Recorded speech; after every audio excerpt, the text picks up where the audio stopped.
Hey, yo, welcome back to another episode of AIW's The Card is Going to Change. My name is Ronald Two Legs, and as always, I'm joined by Absolute Intense Wrestling owner, John Thorne. What's up, dude?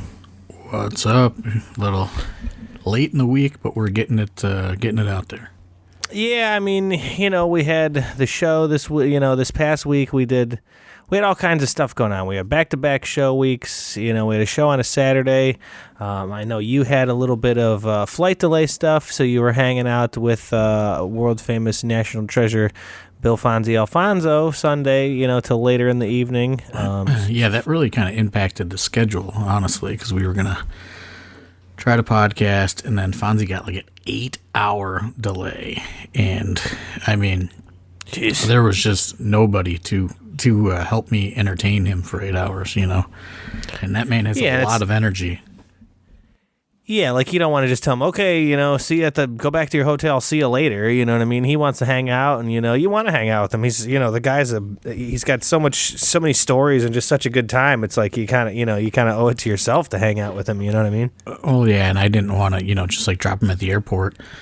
But I mean, I was fucking so tired on Sunday, and then, it was a lot because, you didn't get home from the show late, go eat and have a couple drinks with everybody afterwards, and then, get home, and then woke up super early to like the notifications that his flight had been delayed. His flight was supposed to, I think, he had to be at the airport at 2. He was supposed to be there at 2 o'clock, so the plan was, I was going to pick him up for lunch, drop him at the airport, and then that was going to be my day. And then, like, his flight got delayed until 10, so it turned into a very, very long Sunday. It was a very long lunch. So, yeah. Certainly was not what I had anticipated, so I was pretty spent by the time, I got Fonzie to the airport and I could have podcasted. I was like, I just want to go to sleep right now. I wanted to show up, and kind of help out and hang out with Fonzie and actually just bring the pod equipment. I was just so, Yeah, busy. You had the option of not coming, unlike me, so you just stayed. Well, I appreciate it. But yeah, I mean, I wanted to come help, but just I kind of wasn't around my family like all weekend, doing wrestling stuff. So I wasn't like, I wasn't going to be like, well, I was gone Friday with my old man, and then Saturday I was at wrestling all day. See you later, wife and children. I'm leaving to go hang out and do another podcast. So, right. you got to pick and choose your battles, Shout out to the slugger, Austin James, though. He came and, he helped me power through the final hour. So that rocks. AJ's always helping out, man. Love that guy. But yeah, it was, it's fun. It's just like when you're tired and like literally the only thing you could possibly do is like go sit at a bar. You know what I mean? Like it's just like, oh man, this is going to be a long day. It's tough, you know what I mean? It's definitely, and we probably sound funny like, oh yeah, real hard to go hang out in a bar with Bill Fonzie Alfonso, you know what I mean? Like, but after, the day that was Saturday all day, we got there pretty early, and then we stayed later, like you said, at the after party, so it's after a long day. It's tough, you know what I mean? I didn't take, I didn't pre-plan, so yeah, fair enough. My age certainly catching up to me there with the with not having enough, recovery time on Sunday to get my day going. So yeah, we had to put off the podcast, and then, just running errands and everything else, and just catching up on the life stuff that you got to disregard to do the wrestling stuff. So here we are, finally getting this recorded. I think as long as we stay on like once weekly, as long as it comes out weekly, I don't know about the day really mattering too much. As long as we get it out once a week, I think we're in the clear. Yeah, we missed one or so, I think, along the way recently, but nothing too crazy. We've been being as consistent as we've been in quite some time, at least. Sure. Well, I guess, now is as good a time as any to, start talking about the show and bring up, I guess, the elephant in the room, I guess. I don't really know but the major thing to come out of this weekend is they painted the walls at the Tadmor Shrine. We walked in that building like, wait a minute, what the hell is going on here? Yeah, I had no idea this was happening. I guess maybe they had indicated something to Pedro that it was a possibility before, which he did not tell me. So I was like super caught off guard when I walked in there. I mean, I had no warning or anything. And it's, I don't know. It just kind of, it was very jarring. Like it was a shocking thing. Yeah. I mean, I've always thought it was really cool looking. I always thought the kind of mural and the kind of like Arabian Nights kind of theme going on was sweet. I liked it a lot. I think it added like character and kind of depth to the shots. You know what I mean? Like I just thought it was great. And then now with it gone, like everyone had kind of said, it just seemed like a prison cafeteria kind of in there. It was brutal. Yeah, it's just like it's kind of funny because Pedro was in there today. He went up there and he was messing with the lights and stuff because with how they have kind of like made it so neutral, it just like makes it look like an abyss. On the cameras, especially. Because there's just everything is just that like it's not even like white. It's like off color, like it's like a whitish gray. I don't know what I can't even really tell you exactly what color it is, but it's all the same color. And it legit looks like prison grayish beige. Like that's what the colors they have in prison are. Like no joke. Like have you ever been like in a car accident and they like fix your car? Like what's it called? Like Bondo. Like they're putting the Bondo on. It's like that weird grayish white. Like I don't know. It just looked like it, and it made everything. It made the room look so much bigger and just deeper. And so Pedro's actually up there today. Seeing, if there was anything that we can do to change it, because it was, it really just, I know I've, said it on Twitter and I think people, kind of like question it or making fun of it, but like it really just made the vibe of the whole show off, because anyone that's been in that building, just like us, like you have, like it's, I don't know, like you don't even notice it. You like after a certain while, you stop noticing the murals, right? And you just see the colors kind of, they're just all there. But then when you walk in and it's completely blanked, like it's, it catches, then you can't help but not pay attention to it, and like you're just, I don't know. It was like a weird psychological trick or something. Because, after the first time we were in that building, never paid attention really to the murals or anything on the wall ever again. But when they were gone, it's just you couldn't stop looking around for it for whatever reason. Yeah, it became kind of normal, but then that was like what the first thing everybody noticed. They came, like you said, with the vibe, like all the regulars and people that had tended to Tadmor plenty of times. You immediately walked in and you're like, wait, what the hell is going on? Like, because it was like it's not like eventually somebody pointed out and broke the glass. And you're like, oh, yeah, the walls are painted. And you're like, oh, yeah, the walls are painted. You walked in and you were immediately like, wait, what the hell is going on in here? Yeah, it just, it gave it a completely different atmosphere, which I was not happy about, to be honest. Like, I had a feeling it was going to create... I don't know, like just a weird hurdle for us to have to overcome, which it did. I'm sure as we talk more about the show, we'll talk about that more, but it was just, I just think it just threw everybody off, from the performers to the fans. Just, it I don't know, it like sucked the life out of the room in a way. It was strange. And I don't know, it just kind of, highlighted like all this open space, and like normally there's, I don't know if it was just the color, variations all over the place or whatever, but the room seemed much smaller when it was painted, and like when it was, now that it is this blank canvas, it just seems like it goes on forever and ever and ever. Yeah, like there's no, like I said, there's no depth, but there is, like it just looks really deep, like it's almost kind of washed out, like you can't see the back of it almost in a way. Yeah, it's like totally washed out, and I think it's like, especially if you watch it on Fight, some of the angles, like I don't know, like it just washes the everything out of the room to where it's just this, like, barren wasteland of a space. So it just made, it made what we thought was already going to be a difficult night even more difficult. It's crazy to think, and we've talked about in the podcast, how like doing a live production and like a live show, how there's inevitably just always some kind of weird obstacle or hurdle or like something to overcome that's different kind of every time. These obstacles or challenges or problems that are presented at every live show somehow runs the gambit of what it could be. To this time it was the painting on the wall. Like, how do you even predict that? How do you know what I mean? Like, how do you combat that? Like, we have some banners and we have some stuff, but you're not prepared to cover up 40 feet of white space like that. Like, it was just, there's just always something going on. It's just crazy to me how there's somehow always something that comes up that you're like, well, we got to figure out this hurdle that we've never figured out before.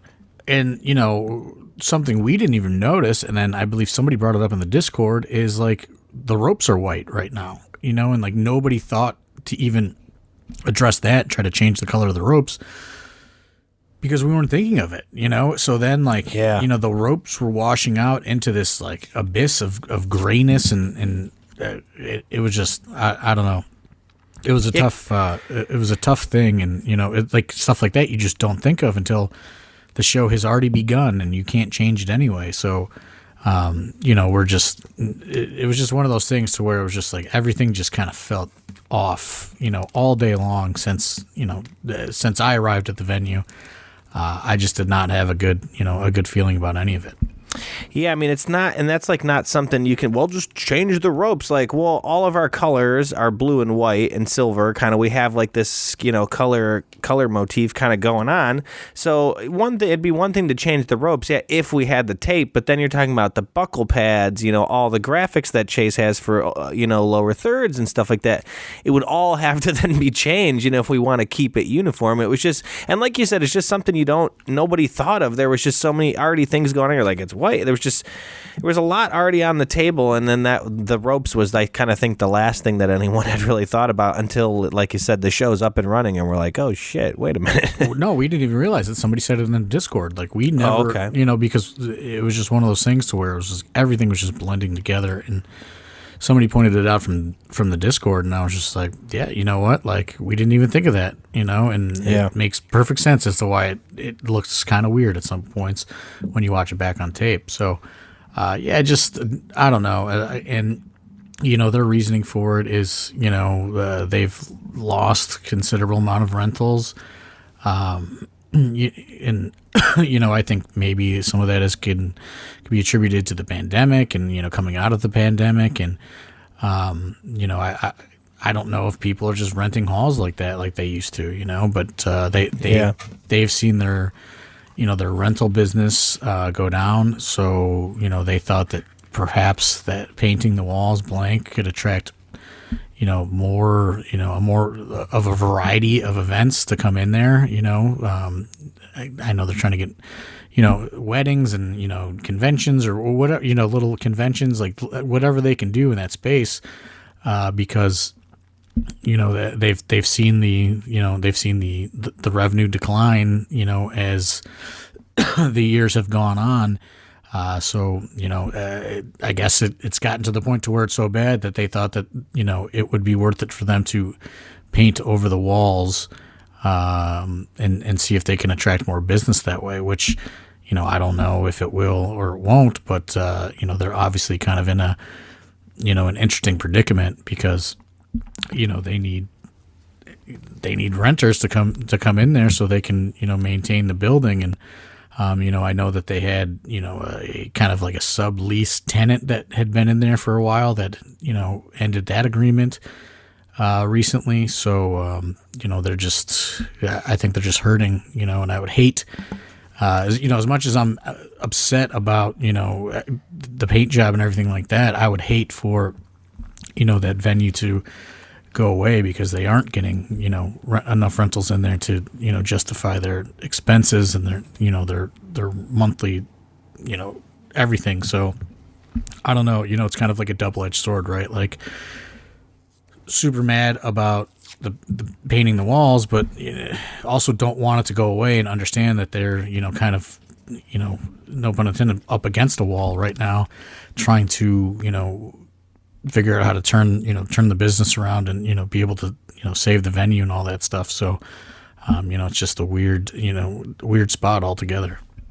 It's just weird how like everybody, like everywhere down the line is affected from that, like to all the way down to hall rentals. Cause it's like, it's true. Like if you think about it, like I would have to think the amount of people just doing stuff like that for birthday parties or whatever, people's money are down. People aren't gathering like they used to be for parties and stuff like that. So yeah, I could imagine the hall rental business is probably, probably taking a hit.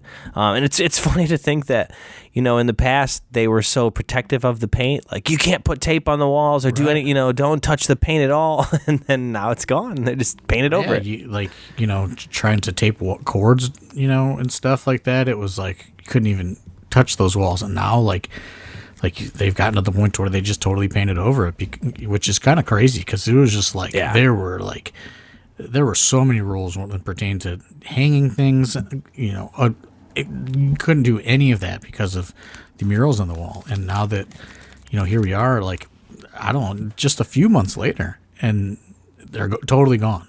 So that just kind of goes to show you probably the drastic situation that they're in right now.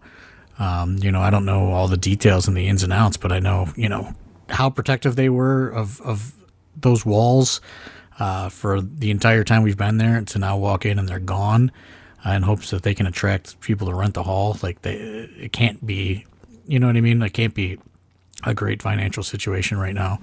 Right. So, it sucks because, we're kind of in the middle of it, right? Like you don't want that venue to go away. We walked in and kind of, it's for sure affected our show on Saturday.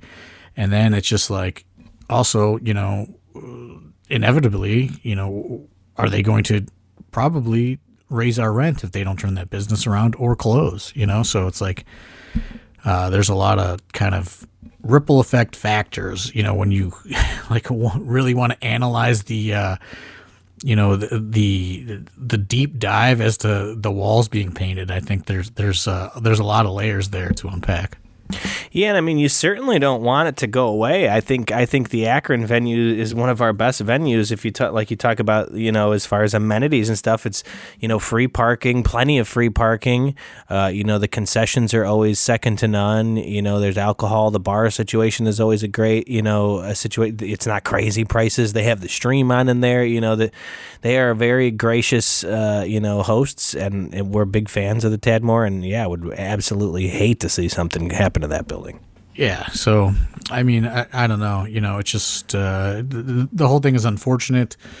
Like I said, it did throw the vibes off of the show, and it did really kind of create an uphill battle for us. But at the same time, they are much like we talk about it all the time. We're like we're one or two bad shows away from totally going away. So I know that feeling. And I feel like they're probably,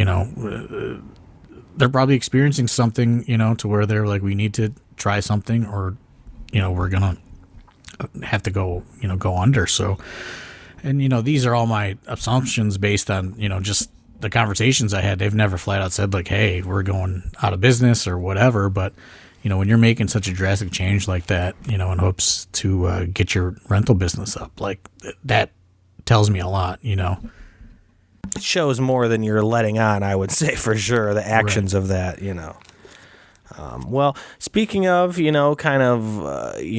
attendance or whatever, things being down, the show was, a little bit lesser attended than it has been in the past. And we mentioned, trying this out with a no big meet and greet or legend, kind of as you say, with the meet and greet.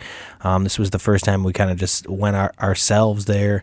Do you think, the show last week, we had a Thursday show the week prior, and then you come back on a Saturday. Do you think kind of that helped contribute to the lower, and, that plus the no meet and greet maybe? Because, I mean, the card itself was an Absolution level card. I think it delivered as far as wrestling-wise in-ring as well. It was unbelievable.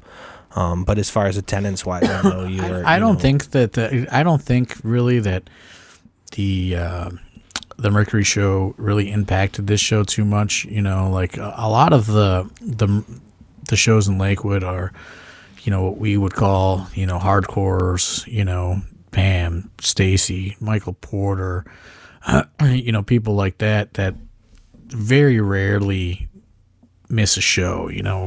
Russell Williams. There's a whole, we can name a ton of them. Jaworski, like Trombetta. There's a ton of people that go to virtually almost everything, and then a lot of that is just the mishmash of, people coming to support the young kids, and or checking out just whatever wrestling or wanting to be out on a Thursday night. So I really don't know. I don't think that impacts, but that show was also way down, like I don't know how much we got into it, but yeah, definitely. It was, Pedro and I, talked a little bit on Saturday and, how we kind of flip-flopped it, right? Like we tried to put a name on there and, we had multiple female performers on that show and, it was down over 100 tickets from the month prior, the show prior that we did there. So, we tried to add there and we saw a significant dip.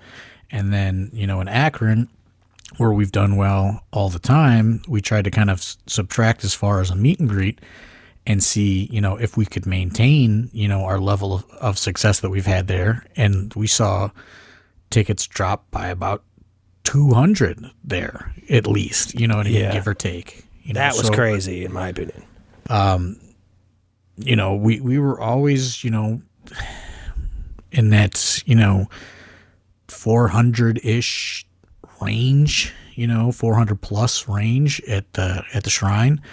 And I think, we wound up with like, based on, and the math is never always, dead on with the, with the door sales and stuff like that. But I think we wound up with like 254 on Saturday. So significantly down from, everything that we have since we've really been trying to track things, since, we made the move to Eventbrite. So, I mean, we saw the Lakewood show drop significantly, and then we saw this show drop really significantly.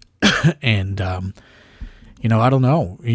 I don't know what it is. It's, I don't think the two really impacted because, we did see a lot of those hardcore fans at both events. I don't really know what it is, to be honest. Do you have any theories? I don't know. I don't know if it's like you said, if it's oversaturation, like I said, which I don't think, because I agree with you on the fact that we did see a lot of regulars out there.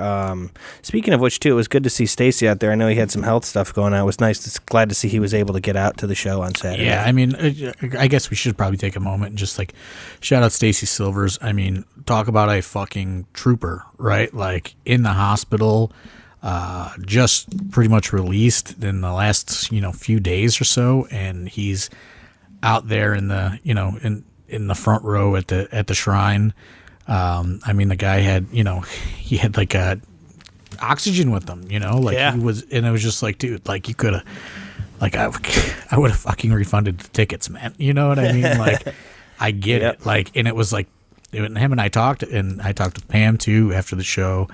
And it was just like, man, like I was in your shoes pretty much. I had that bad bout with pneumonia and I was hospitalized, and I fucking don't know if I would have came to AIW when I got, because I mean, it's tough. Like it's a whole life you have to it's like a whole transition when you do a stay in a hospital and like getting back to the real world. So like to see him like out there, and it's just like, this fucking guy is making it, like, where is everybody else? That's kind of how I felt. It's just like, if anybody shouldn't be here, it's Stacy and Pam right now, and like, man, it was great to see him. I love both of them, and they've supported us so much over the years.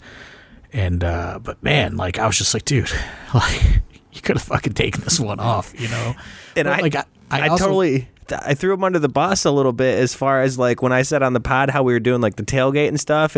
I didn't really know too much about. I didn't know that he was in the hospital, wasn't feeling good. So they had like no plans of bringing a grill or doing any of that. So then I go on the podcast, I'm like, oh yeah, Stacy and Pam are doing a tailgate. They're bringing hot dogs. It's gonna be great. So they had to like go to the store and get a grill and shit. So yeah, talk about troopers, man. All time friggin' fans. That was great. Yeah, I mean, but I do understand the flip side of that of just wanting to get back to normal. You know what I mean? After you're in the hospital and you're getting fucking blood drawn and woken up all night. I know all too much about that, and it was great to see them. But like on the flip side of that, I'm just like, if they're here, where the fuck is everybody else? So yeah. It was just, but yeah, go on with what you're saying. Sorry. Oh no, it's okay. I think I was talking about the card and how, just how great it was as far as I even mentioned that when I was talking to Stacy out in the parking lot. He's like, man, I get hospitalized and I had some health problems going on, but if there was any card you can't miss, he goes, I think that I had to kind of be here for this one. This is pretty good, too good to miss, really. Yeah, it's just, I don't know. I don't know if it's, I just really don't know. Like, to be honest, like, obviously, it could be, do you need some sort of meet and greet there every time? Like, we've, this was the first time we ever tried it that way. Like, the thing that's weird is, like, we never, if we went like, okay, we saw over 200 tickets drop off, like, we never sell 200 meet and greets either. You know what I mean? So it's just like, right, that math doesn't add up to me either. So I just really don't know. I don't know if it's, just there was like a comic convention like a little bit up the road. 420, like, who knows, and like, but to go from also seeing a big drop in Lakewood and seeing a big drop in Akron, like, I know I promised Josh Bishop's mom we would be more positive on this podcast, but it's a little hard to like not go like, what are we doing wrong? Is, the bottom falling out from underneath us right now? Like, are we, burning? Like, the fire has just not reached the center yet, Yeah, I feel like, do you think maybe that was just kind of it? We were due for, a rough attendance here there just based on odds alone. I've been coming to AIW for a long time, and I feel like we went on a run there where I thought about it, where I was like, man, we had one bad show, like, I want to say it was like at the Odeon, something. So we had a show at the Odeon, and it just was kind of sparsely attended. And I remember thinking and talking to some people and being like, man, I haven't seen like a dead, crowd, like a sparsely attended crowd like this since like an earlier Mount Carmel show. It was like a December show. I think it was around my birthday. It was like Jelly of the Month or something. And I was like, man, maybe it's just like a cycle of every, once every couple years, you just, the moons align and a handful of the same people, a lot of regulars just can't come. And you know what I mean? I don't know. I don't know what it is, but I feel like maybe it was just like, well, and J-Lit last year was rough night one for sure. But like with Fresh Meat and night two, like we came out pretty much, okay.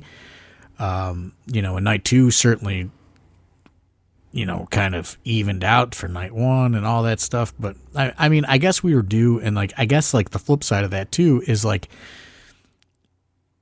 it's not like, and I'm going to sound like a spin master here, but like, it's also really not all that bad. It's bad based on our standards and our expectations. Yeah. But there are fucking shows that don't even come anywhere close to 253 or 4 or whatever, whatever it was. And, it was financially successful. We did not have those gigantic expenses of a meet and greet and, flights and hotels and all that stuff.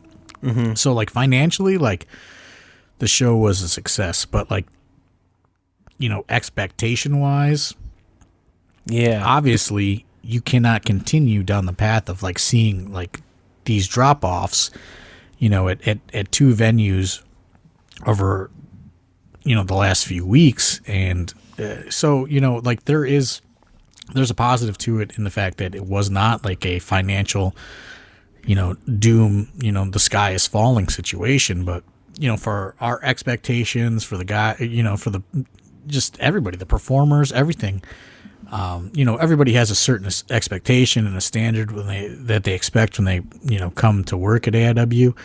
And I think, in that respect, in that regard, we let them down. But, still almost 300 people in there. Like, that's also not anything to sneeze at. But in that room with it white, like, it made it look endless. Like, I was talking to Jeff Trexler about this yesterday. And, he was, like, asking me the elephant in the room question, like, what happened to the walls? And, like, I was telling him, I was like, we had over 250 people in there. But, like, if somebody told me we had 25 in there, I would have believed that too, like, yeah. And that's what I told them. I was like, it just made everything look so much more spread out, spaced. Like if, there was a gap in the bleachers, like it looked endless. Like it just looked so bad. So that's really what I think we all struggled with on Saturday night is like seeing it like that, and it was kind of such like a defeating image for everybody to see in a way. And the thing, like you said, too, to kind of piggyback off that, we have packed that room before, and we have done it several times in a row. We've kind of been on a run there at the Tadmore. Like you said, this was the first time we hadn't done any big meet and greet. We had been on a run of packing that place. I mean, you're talking 400 or 500 in a row a couple times.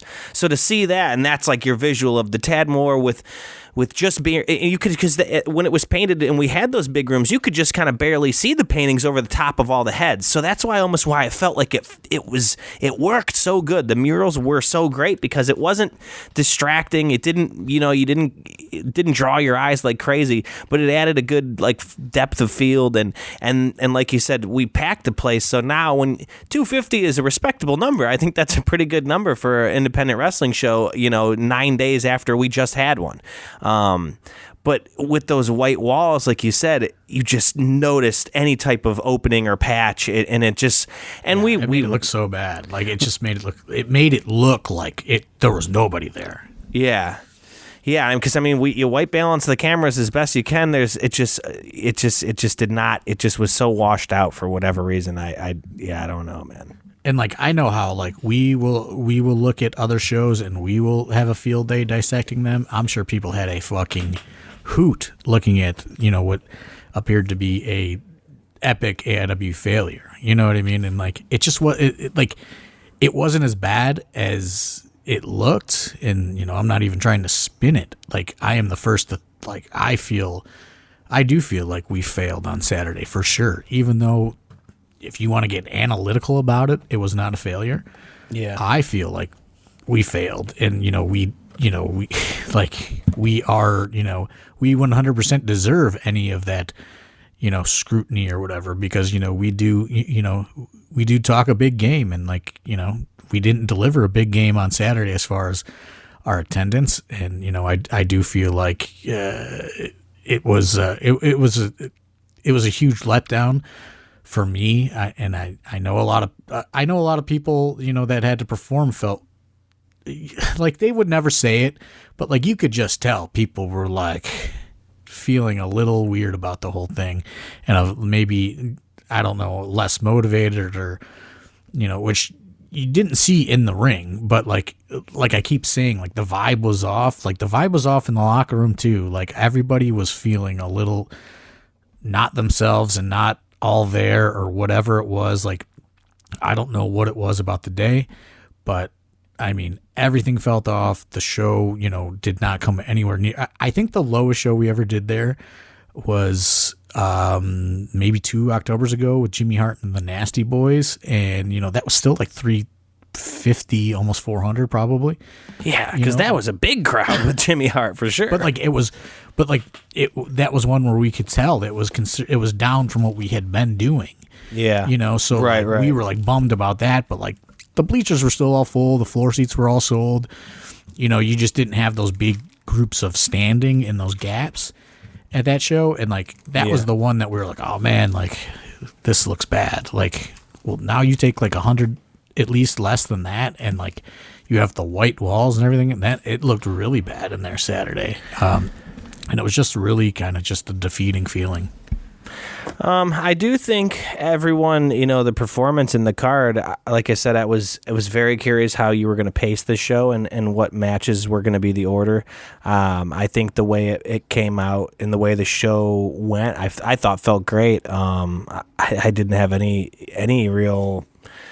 I didn't disagree with what you did at all. I thought you flowed very well, and I thought that was maybe one of the hardest jobs of the show, was trying to figure out where to put all this stuff. Because I mean, you know what I mean? Like, you had so many different things. It was a tough show. I mean, it was a tough show to figure out, because it did look so good on paper, and like that was another reason why everybody, I think, felt defeated, because I do think everybody did feel like it was a very strong lineup. I think everybody was very confident in the lineup. And it's just one of those things where it's like, you always hear about those stories like bet on yourself, you know what I mean? And like all those success stories, but like we bet on ourselves and like it didn't pay off, didn't fail. You know what I mean? It was like a wash. So it's like no meet and greet, like just our crew, you know what I mean? Like we're going to show that we can pull that number, and we didn't, So like I think everyone's just kind of like, fuck, like so like maybe we do need a meet and greet in here, like it was a weird feeling, because it was just like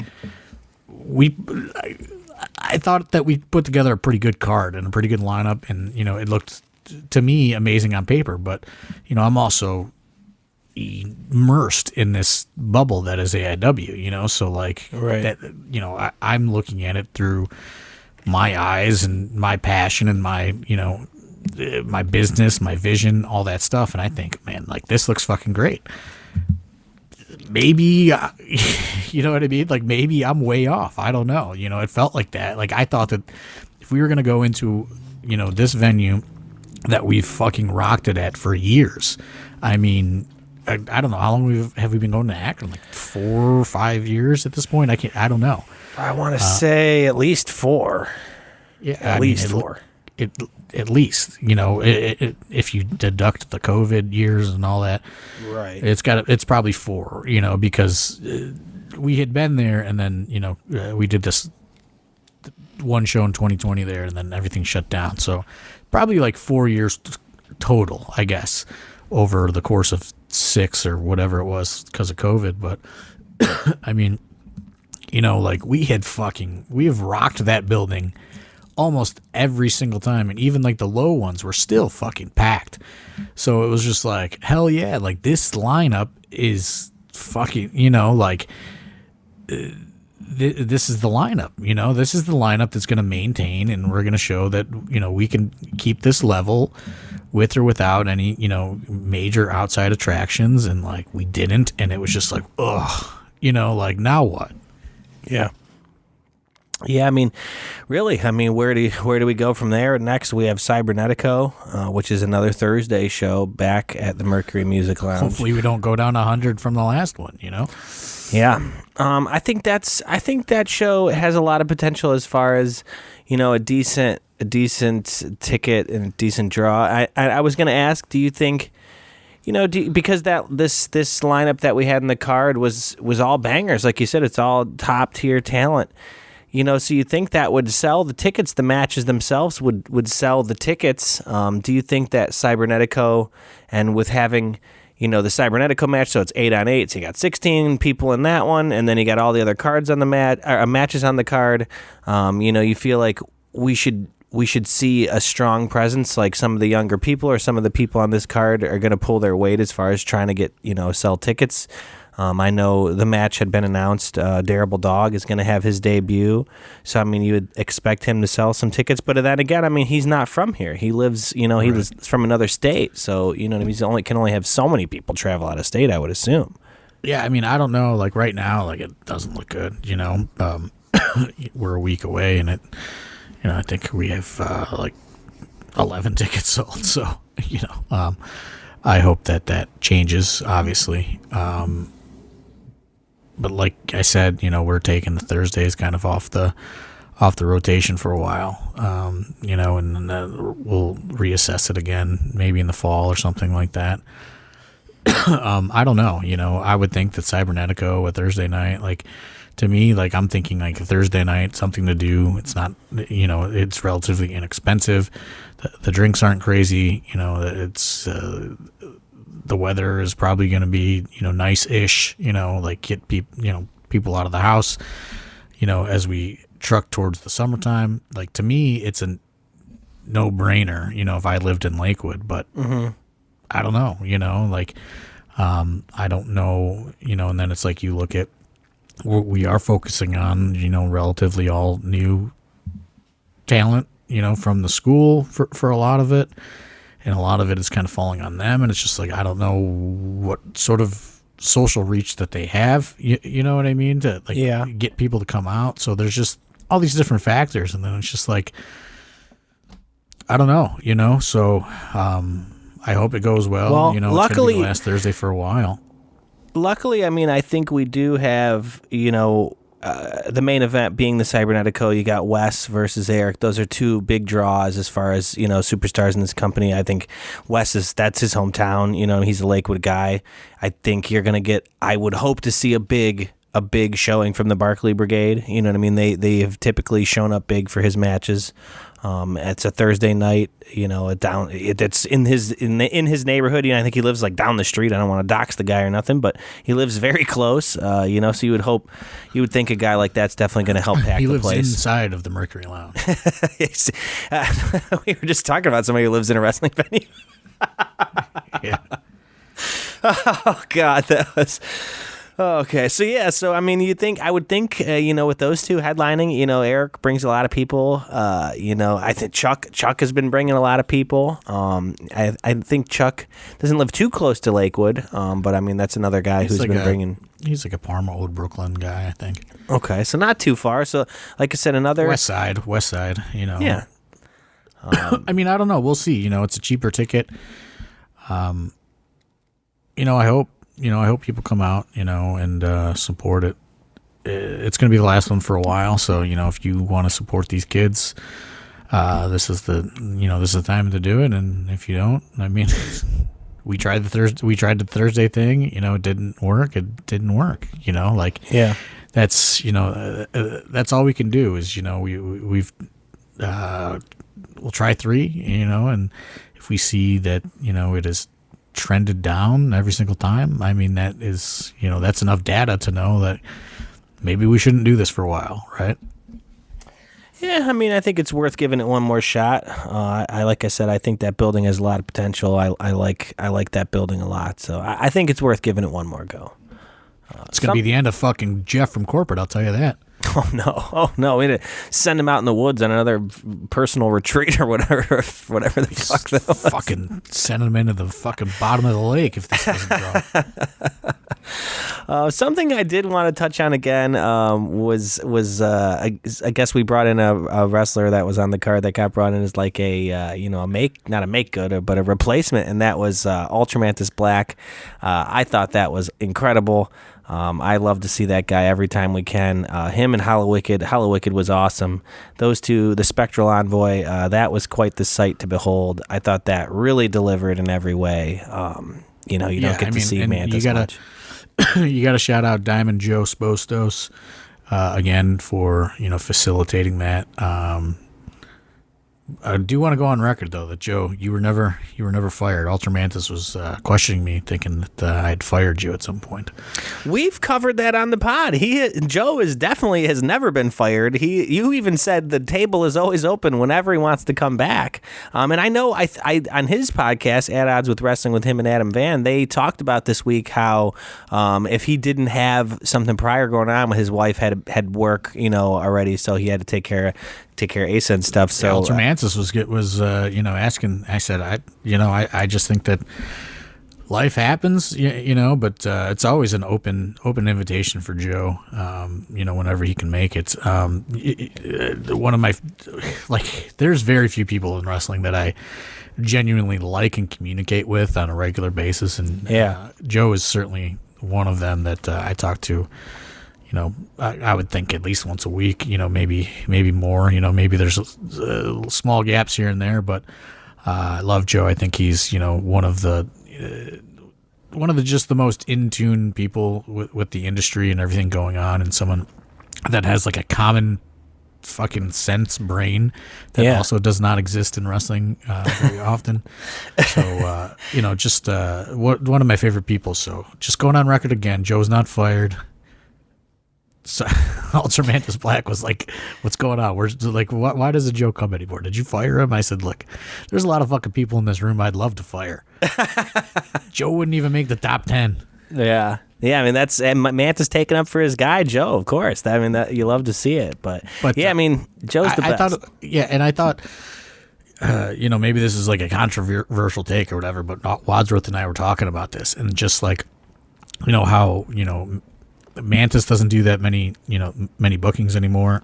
Mm-hmm. And Hollow Wicked had taken something like over 1,000 days off up until, the week prior when he went to that Chris Hero show. So West Coast Pro, them getting in there and mixing it up with Latino's Most Wanted, Bang and Matthews, Colin and Cheech, who they know Colin and Cheech, but they certainly don't know the other four, and just like not missing a beat and getting in there and doing all this stuff with these guys who are obviously moving like a zillion miles an hour, and like it just and this is where I was gonna say this is like maybe a controversial point, but like it just goes to show like what great training that they received through the process of Chikara, be it training or all the different kind of matchups that they probably were thrown into throughout the duration of the promotion, because they were just like like such professionals and so so smooth and able to just adapt in that situation, and that is not something that you see very often. And it was just kind of like, it's just like these guys are just from a different era of wrestler, like independent wrestler, and like it really showed like just how just well versed they were in all of it for being so like not as active, like compared to the other 6 people in the match. Like they fit right in, and it was just like, man, these guys are just from a just different era of independent wrestling, and like they're just like they did not miss a beat. And Wadsworth and I were talking about this. It was just like it just shows like how important probably Chikara was to like creating all these just incredible performers, like tons that have gone unappreciated, like Ultramantis Black and Hollow Wicked. There's plenty of guys that are out there making gigantic money now. These 2 guys are not 2 of those guys, but they are just so fucking talented and good. And like, it's just like, we were just kind of reminiscing, like, this is from this, it doesn't seem like all that long ago to us, but like, Chikara has been closed for quite some time. And like, these guys are still so good.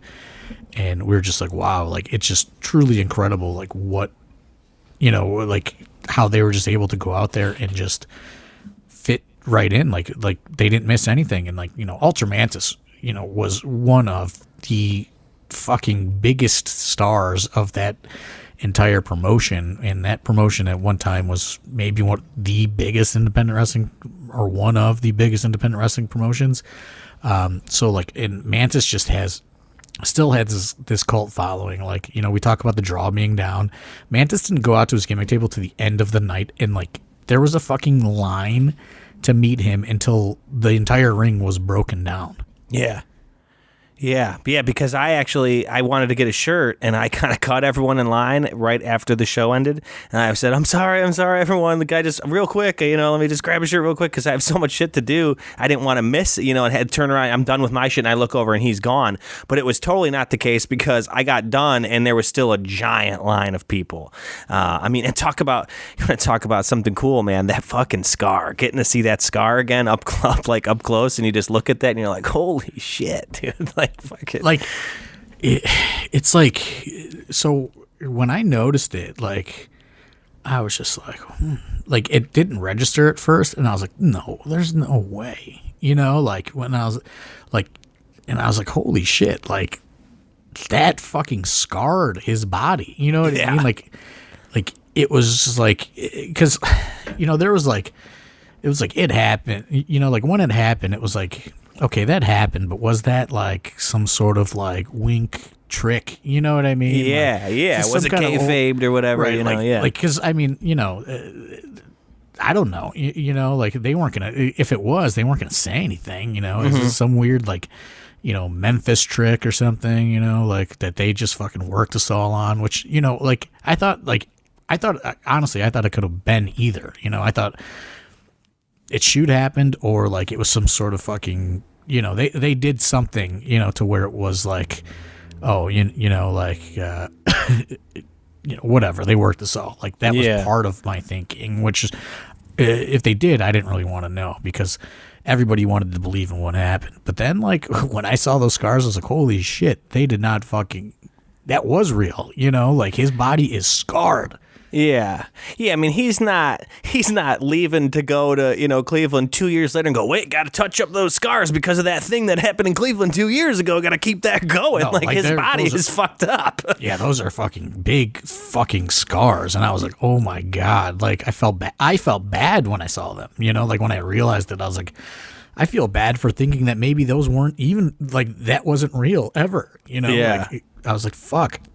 And I told him before I left, I was like, hey, man, like, thank you for bailing us out. I will not inquire until the year 2026. I'll give you another 2 years before I ask again. And I mean, the thing is almost too, to kind of bring it to that point, like you said, how Hallowicked hadn't wrestled in 1,000 days. Ultramantis Black, we talked about, wrestled 2 matches last year.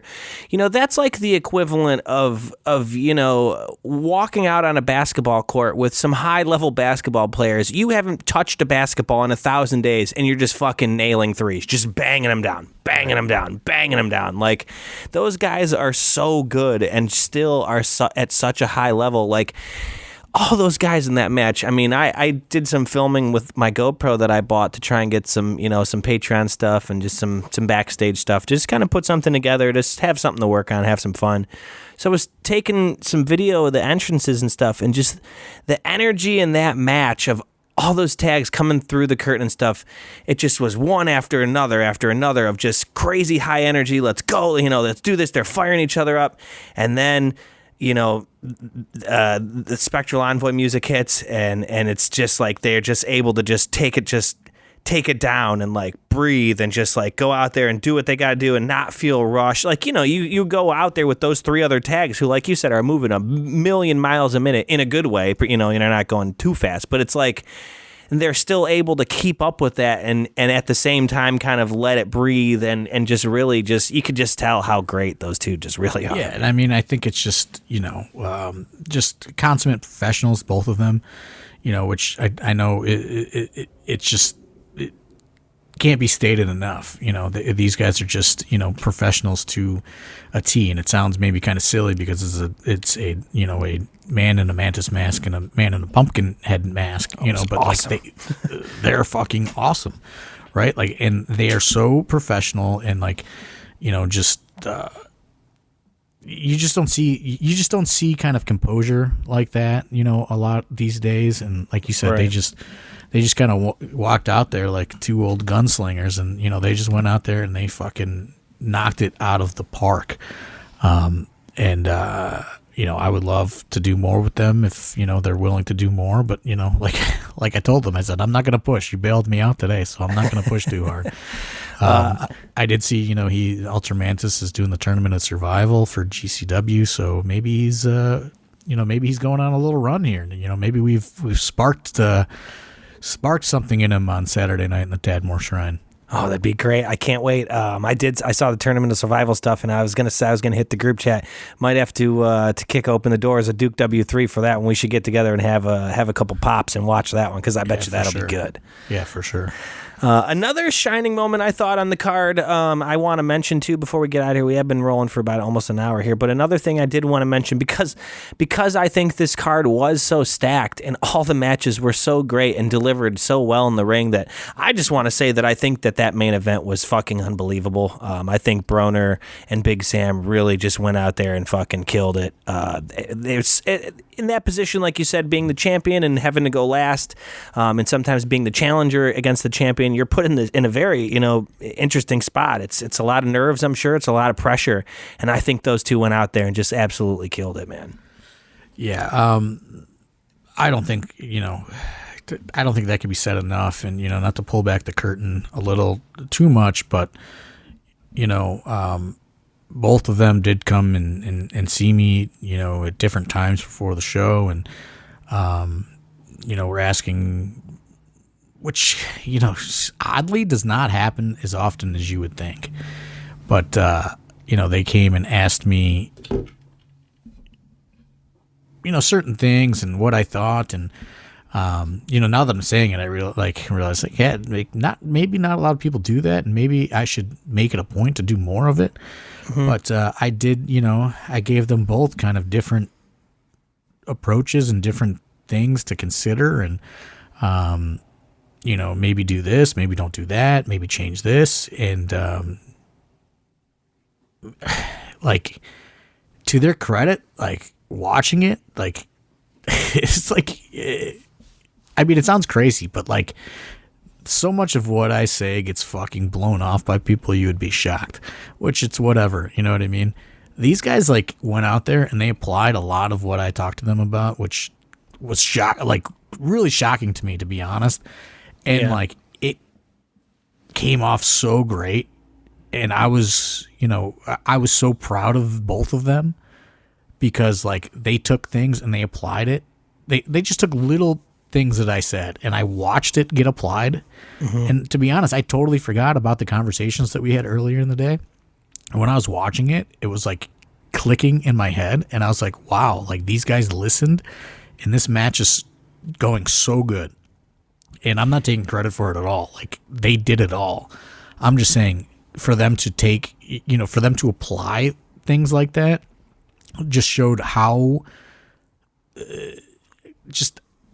determined they are to be great performers, and I think that they both want to make it to that next level. And just seeing them apply just little intricacies that we had discussed earlier in the day and have them hit in the match and have them help the match and then have them add their little spice to it all, as things got going throughout the duration of it. I mean, I just thought they did such an incredible job. And if you're a promoter, you should be booking both of these guys, Isaiah Broner and Sam Holloway. I mean, they are just two of the best prospects probably in North American independent wrestling right now.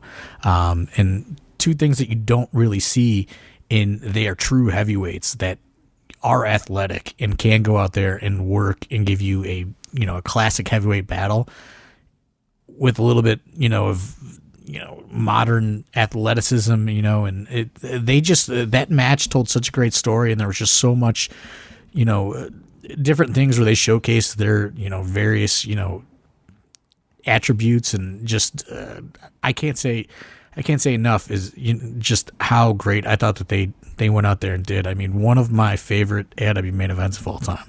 Yeah, because like you said, it was just such a night of so much hard stuff to come after one after another. Who wants to go after any of that? And they just went out there and really just, because I mean that's the thing too that bears being said is you're not a very hands-on promoter. You don't go around to every match or before these guys go out or when they're planning, go up to them and say, hey, I want to see X, Y, and Z or this or that, or I want it to be this. When you do kind of when guys do ask or you do give a little bit of, hey, kind of let's see a little bit of this, to see them take it, because it's not like you gave them a blueprint and you're like, do X to this to the duck under over blah blah blah. You didn't give them this big rundown. You just told them a few bullet points of, hey, maybe try this or maybe do this, and like you said, they took it and then put their own spin on it, and it was just such an incredible match. Yeah, I mean, I was just so proud of both of those guys. They really capped off a really great in-ring show, and I'm sure we'll get to actually breaking down the show eventually, but everything, vibes off, all that all of that, the in-ring product was still pretty high end, in my opinion. And like, these guys really had their work cut out for them, and they delivered. And in my opinion, if you haven't watched it, I encourage you, please go out and, stream it on Triller TV Plus. Let's get those views up, because obviously, we got to make up for the, big dip in our attendance, but also, for all the performers. I mean, everything delivered, Price and Dex, like, so much great stuff on the show. Certainly worth checking out the VOD, the replay, whatever you want to call it, on Triller TV Plus. Yeah, I mean, another match that definitely worth mentioning. We got to see Jason Bane and Josh Prohibition. That's going to be, Jason Bane said later on that's Josh going to Bishop, but they both, Jason Bane and Josh Bishop had a great match. And then, did I say it backwards?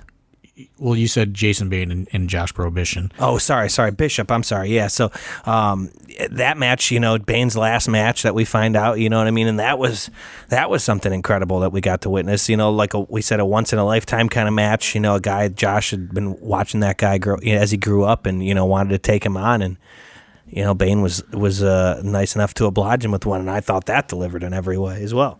Yeah, and one day a crazy story will be told as to what Josh did to make sure that match happened on Saturday, but I'm not going to get into it. That's a story for another day. But truly incredible, what he was willing to, sacrifice to make that all happen. And Prohibition and Tyler had a fucking great match. And I really thought, I don't want to, we've already been talking for almost an hour. I don't want to get into like a full breakdown of the show. But I really thought everything really delivered. And, before we get out of here, it must be said, it was announced this week, Josh Prohibition will be retiring from wrestling on May 24th at Temple Live at Gauntlet for the Gold. It is going to be Josh Prohibition versus M-Dog 20 for the final time, a match that's traveled, North American Indies, has happened countless times in the Cleveland, Ohio area. It will happen for the last time, May 24th at Temple Live. And, Josh is, he's very emotional, very, kind of, bittersweet, I think, for him to, wrap it up on May 24th. And, he wants it to be big. I hope it's big. He certainly deserves it. He's been someone I've known for 25 years at this point, which is crazy to say. And very he was very emotional on Saturday night, knowing that was his last one in Akron, and knowing he's only got one more left. I was aware of it for a couple months that this was his plan. This is I kind of let him write his exit story, his final chapter, so to speak. And, he knew that he's only got one more left, and that is May 24th. So very emotional night for him Saturday, and I'm sure it's going to be a even more emotional night for him on May 24th. Yeah, as we record this today, April 24th it is his 25th anniversary of today. 1999, April 24th, 1999 was his first match. So yeah, it's going to be an interesting night. It's going to be crazy to not, hopefully he still comes around. I know he's a busy guy. He's got a wife and kids. He's got a career and stuff, outside of this. He's got a lot of hobbies.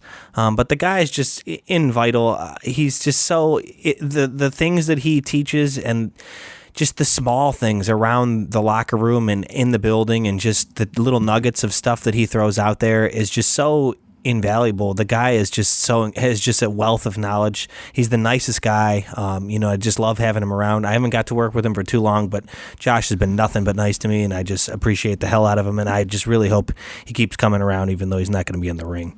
Yeah, I think, it's probably going to be a while. He's going to need to, process, and it's hitting him hard. I know that. I can tell. Sure. At the last Temple show, it hit him pretty hard. And then Saturday, you could tell it was becoming real. And when he left Saturday, he knew he only had one more, and it's sunk in. So I think it's going to take some time to process. He just. He never wanted to walk away. He's a guy that said he would always do, 1 or 2 a year forever for the rest of his life. But I think, his body's telling him differently. And, he has young kids and he wants to, be able to, participate in their lives as they grow up. And I think he's, decided to make, the tough choice, to walk away. It's, like I said, it's gonna be bittersweet. I'm gonna be, sad and happy for him. I tweeted today, congratulations on getting paroled from your life sentence. He found a way out, and that's it's very hard. It's very hard to walk away from. I'm very happy for him, and I hope that we can achieve that goal of making that the biggest independent wrestling crowd ever in Cleveland, Ohio, because that's what he wants. Well, a lot to come out for that show on May 24th, Gauntlet for the Gold. You got the Gauntlet match, which is always, a great one.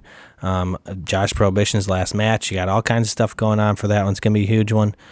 Make sure if you've ever seen Josh Prohibition in the ring, come out and pay your respects for his last one. If you haven't got to, here just one more time, come on out and see the legend in action. We do have a show next week for May 2nd, Cybernetico Trace.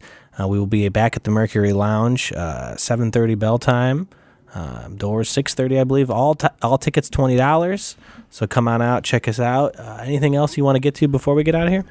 That was Cybernetico not streaming again. We are working on getting the shows over to Fight, so people can watch the replays of those. We had one question from Joe Hersky in the Discord. He was just asking about if we have any plans for a cage match. Not sure. You got to wait and see how things develop. Yeah, I mean, we do have the cage now. We've used it once or twice, handful of time, a couple times here, but I think only once, maybe. Only once? Okay, the Wadsworth one? No, Wadsworth and Hackney twice. So we used it twice. Yeah, but I think that one's like, you almost got to let that one simmer. Like, we just did it, so give it a little bit, but yeah, it wouldn't be the worst thing to see. You know what I would love to see? A Rager cage match. Now we're talking. I got a whole concept, it would be like TNA Lockdown, but we'd call it Rager Cager, and just everything's in a cage. But hell yeah. Maybe. We'll see how the summer goes. We'll see how the summer develops. We'll see how Cybernetico sells. Right. There's a couple of shows prior to that one, so let's see if we can keep the ship alive until Rager. Yeah, we're taking water on, I mean, come on. Fuck, I'm trying to maintain this. I'm trying to maintain this positivity. I do this fucking positive thing, and we see fucking tickets fucking drop by hundreds. When I'm fucking ready to retire and quit and I hate everything, we see an increase. So Josh Bishop's mom, you tell me what to do, because when I do it my way, tickets go up. When I'm positive in your way and try to keep an open mind, tickets are going down. So I might have to get a little fucking mean again. Oh no! Be mad and angry and want to quit, because that's when we do our best. Get everyone thinking we're getting out of here. That's funny. All right, well, so like I said, we'll see everybody next week, May 2nd at the Mercury Music Lounge for Cybernetico. Get those tickets. We'll see you at the door, $20 at the door. For myself, for John Thorne, for AIW, for everybody. We'll see everybody next week. Thanks.